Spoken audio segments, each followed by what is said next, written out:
Hello friends, today we are going to discuss about some keyboard shortcuts from A to Z. So let's start. Control plus A, that means select all.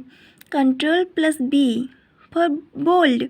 Control plus C, copy. Control plus D, font. Control plus E, center. Control plus F, find. Control plus G, go to. Control plus H, replace. Control plus I for italic. Control plus J, justify.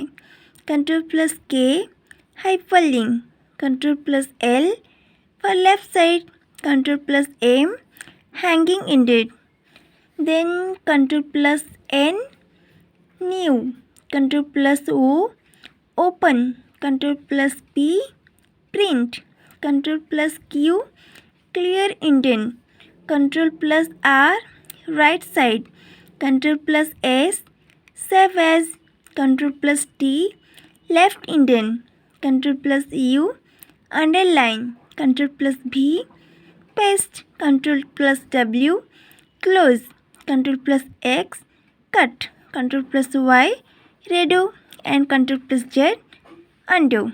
Thank you.